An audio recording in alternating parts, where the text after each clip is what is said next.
મારું નામ રૂપેશ વોરા છે. હું સુરત એડિબલ ઓઇલ એસોસિએશનનો પ્રેસિડેન્ટ છું. સાહેબ, આજ રોજ શું ઘટના બની?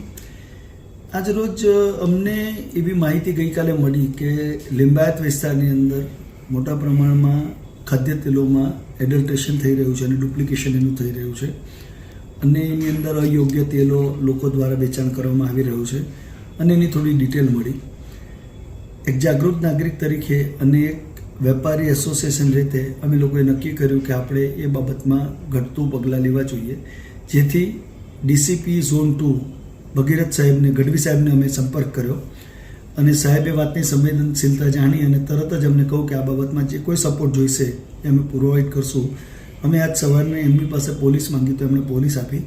સાથે જ લિંબાયતના પીઆઈ શ્રી પઢેરિયા સાહેબ, એમણે પણ ખૂબ સારો સહકાર આપ્યો. એમણે પણ ત્યાંથી અમને લોકલ પોલીસ આપી અને જે કાયદા પ્રમાણે જોગવાઈ છે એ પ્રમાણે પોલીસને લઈ અને અમે જે તે વેપારીનું નામ મળ્યું તો એને ત્યાં તપાસ કરવા ગયા અને તપાસ કરવા જતાં ઘણી જગ્યા પર ગફલત માલુમ પડી.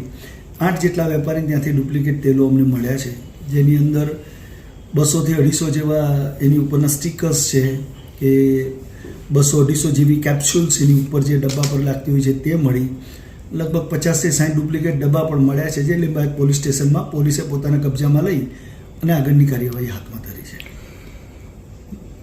જે લોકો ગ્રાહક છે એ લોકોને ઓરિજિનલ અને ડુપ્લિકેટ ડબ્બા વચ્ચે કઈ રીતે ફરક સમજાવવો જોઈએ?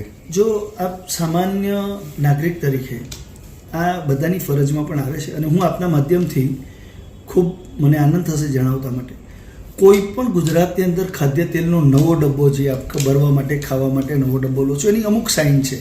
તમે સામાન્ય તકેદારી રાખશો તો ક્યારેય છેતરાશો નહીં.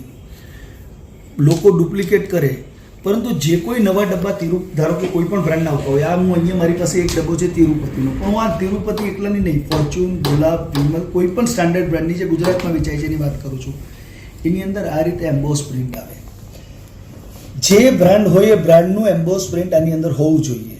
અહીંયા ગુલાબ હોય તો ગુલાબનું હોય, દરેક કંપનીનું એમ્બોસ પ્રિન્ટ હોવું જોઈએ, આ હોવું જોઈએ.